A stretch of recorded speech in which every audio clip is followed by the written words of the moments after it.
Hawks fans, before you dislike the video and trash me in the comments section like has happened in the past, I am just here to try and understand what is happening. You guys are clearly upset right now, and I want to know why. So I'm here to ask some questions and to start a dialogue. What's going on, guys? Jackson here from Vendetta Sports Media, back with another NBA video. If you guys are new to the channel, which a lot of you have been that have been viewing our videos, then please go ahead and make sure to hit the like button and subscribe to the channel and hit the notification bell. It's free to subscribe to us. We would greatly appreciate it. It helps us out a lot.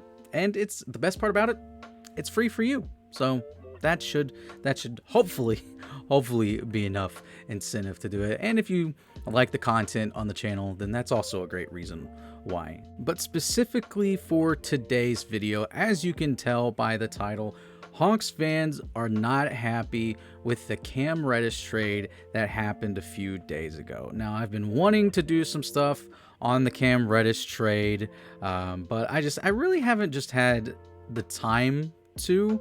Been extremely busy doing a lot of other stuff for the site. But just to reiterate, Hawks fans are not enjoying this Cam Reddish trade. In fact, there are some in Twitter Spaces that are going absolutely ballistic over this trade. Kevin fucking Knox. Are we the Knicks? The Knicks. Are you stupid? The Knicks. Why would you do that? We play these niggas this weekend. Bro, I hope Cam drop 50. I pray he drop 50, bro. I pray we lose to them niggas, and I pray because of Cam, bro. This shit is fucking stupid, dog. I pray these niggas lose every game for the rest of the season, bro. I'm out, dog. This shit is fucking bullshit, bro.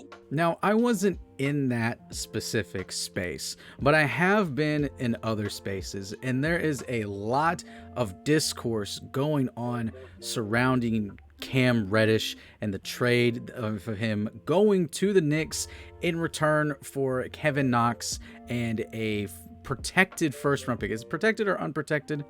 Okay, so I couldn't find if it was protected or unprotected. Woj did not say, but it doesn't matter. It was Kevin Knox and a first round pick. That's what they got in return. And as we go forward here, I'll get into more of like the details of what I think about Cam Reddish. And well, I'll just come out and right and say it. I like Cam Reddish coming out of the draft. I liked him in Atlanta the few times that I got to see him in a Hawks jersey when I got to sit down and watch the Hawks play.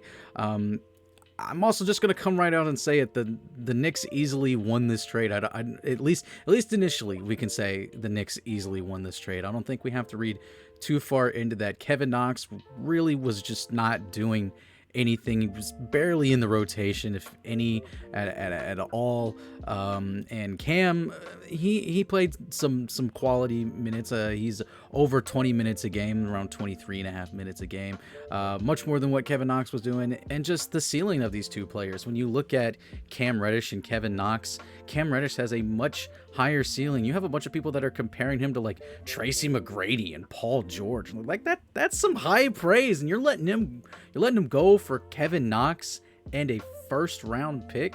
Absolutely huge move for the Knicks here, who are trying to salvage their season. Knicks and Hawks are both trying to salvage their seasons. The Knicks, I definitely think, got better. I think the Hawks got worse, it feels like, and I'll share my feelings on it. And again, Hawks fans, please, if you're there, put stuff down in the comments. I genuinely want to understand this with you guys. Now, from the outside looking in and looking at the Atlanta Hawks' salary cap, this looks like it's a potential move to where they just decided they didn't want to pay Cam Reddish in the future. You've already got, so let me start off with this. Cam Reddish, he's got a team option next season, so for the 2022-2023 season, because he's still on his rookie deal. Now, next season, he is eligible for an extension, or they could let him become a restricted free agent, and after the 2022-23 season, and they could have negotiated a contract, or they could have done where other player or other teams offer them a contract and they decide if they want to match it or not. And if we look at the cap situation for the Hawks in the 2023-2024 season, which would be the season that whatever new contract you gave Cam Reddish would kick in, you've got John Collins on the roster. That's over almost $25.4 million. Boban Bogdanovic, $18 million. Clint Capela, almost $21 million, $20.6 million really. Trey Young, $32 million. You've got the young big Okongwu at $8 million, which that's a team option. That's the last year of his rookie deal. Kevin Huerter, almost $16 million. In fact, it goes from 15.6 in the 23-24 season to 16 million or 16.8 million, excuse me, in the 24-25 season. And then they also have Jalen Johnson on the roster for that year. Again, his guaranteed money is done after the 22-23 season. Jalen Johnson, I'm speaking of. And then after that, he's got the first of his 2 team options because he's on his rookie deal. And for that same season, just all of those guys, that's 1, 2, 3, 4, 5, 6, 7 players. 7 players on the roster. That is still over $122 million of your salary cap wrapped up into 7 players. And this is before you would potentially have to be paying Cam Reddish. And I get it, the whole bird rights situation that teams get. If you don't know what bird rights are you draft a player or he's been on your team for an X amount of years, you can basically go over the salary cap to extend them up to a certain limit, because obviously there is the luxury tax involved, and once you start going over the luxury tax, that's where the penalties start to come in. You can breach that luxury tax, but the team and the owner specifically is going to be paying some hefty fines, especially the longer you stay in that luxury tax. Just ask the Cavs after LeBron left. They seem to finally have gotten back in a competitive situation, both on the court and cap wise, because they've made some pretty good signings and they've drafted pretty well. So kudos to the Cavs. But what I'm confused about this, and again, Hawks fans, just help me out to understand this. If I was in charge of the Atlanta Hawks, looking at this roster and who I owe money to, I feel like I would look to move Clint Capela or Bogdanovic and stick with my young wing. Bogdanovic feels almost redundant at this point. If you believe in Kevin Huerter, and this front office seems to do so, as much as I love Bogdanovic, I feel like he's the one you have to move, because as an older player, you need to move him. You need to trust in your young stars, because you're rebuilding. It doesn't matter that you made the Eastern Conference Finals, excuse me. It doesn't matter that you made the Eastern Conference Finals last year. Right now, you're not even in competition. Like, if the season were to end today, you don't even make it into the play-in tournament. You are from 100% on the outside looking in right now, trying to claw your way. Now, granted, Hawks were in a similar position last season, and then they made an incredible run to end the season, and they rode that momentum all the way to the Eastern Conference Finals.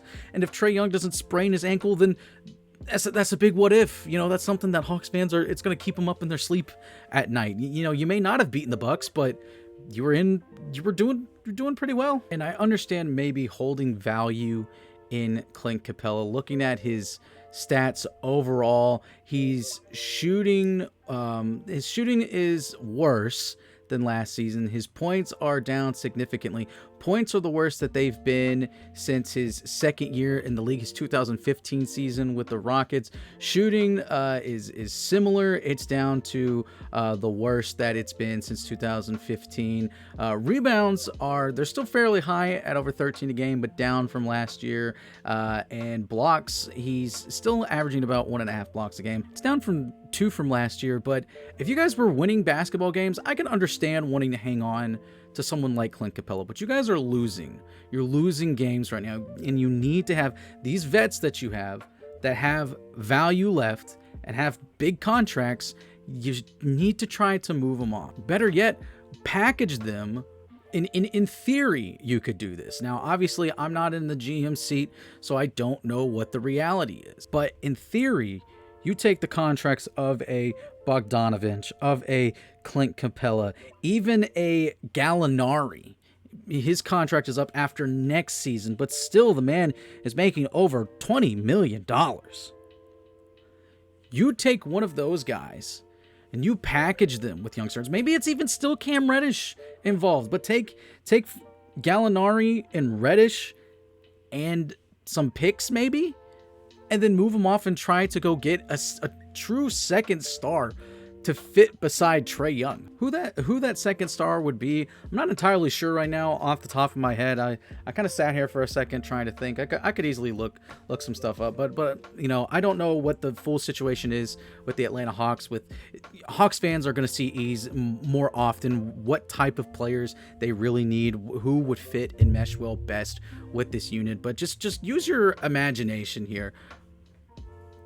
I'm a big Miles Turner fan, so I 100% would have tried to move Clint Capela, and maybe it's still Cam Reddish, but move Clint Capela, Cam Reddish, maybe a pick or two, and then try to go get someone like Miles Turner. I'm a huge Miles Turner fan. In fact, if Memphis is to do any type of trade, I would love for it to be Miles Turner and to pair Turner with Jaren Jackson Jr. I think that would be an astounding move. And I think whoever gets Miles Turner, it's going to be an astounding move, and it's going to be a needle pusher.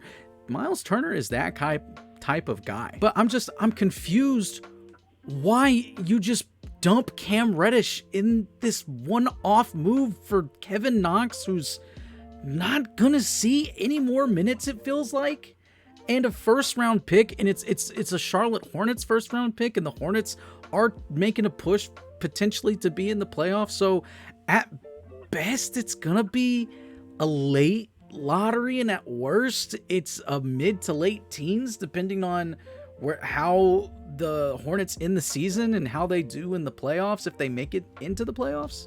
So I don't understand. Help me understand the logic behind just dumping off a young asset in a one-off move where the only valuable thing you get is a mid-first round pick. Granted, you can find studs deep in the draft, late in the draft, even into the second round. There are amazing stars that you can find back there that just slip through the cracks and they're perfect fit for your team, and you slap them into your organization and they turn into absolute stars. Like, I understand that, but there's so much unknown with that too. And I guess you can say there's an equal amount of unknown with a player that has been as high as up here and as low as down here and everywhere in between in his playing time in your organization. And obviously this front office saw something in Cam Reddish that they didn't like. Now, whether or not that's the correct judgment, only time will tell. Cam Reddish will make his debut soon for the Knicks. He should fit right in well with their rotation. He's exactly the type of guy they need, a wing guy that can defend and score, high energy guy. It'll be great for the Knicks. But this front office continues to confuse me, because I see on Twitter that they're potentially looking to move off of John Collins, who I would consider right now as the second best player on this team. It doesn't make any sense. Why are you doubling down on vets like Bogdanovich and Clint Capela when you have a 24-year-old John Collins who could be an all-star at some point in his career if this team can finally figure things out, get on a massive run, and feed him the ball? I want to say it was the Mavericks that I saw that were interested in going after John Collins. What assets are on the Mavericks that you want? Are you making a run at Porzingis? Is that who you want? Porzingis has been playing okay, but he's not playing like a needle mover right now, which you need a needle mover, even if it's just like small role players or in a elevated role player. You need needle movers. Trey Young needs help right now. I know the title of this video is going to be kind of clickbaity, but I've spent some time in Hawks spaces. Not the same space that I saw or that I showed at the beginning of this video, but like hosted by the same group of people. And I'm forgetting exactly who it is, but there's so much infighting right now with the Hawks, and it's just you've got whoever was hosting it, like that organization that is a site that writes and covers the Atlanta Hawks.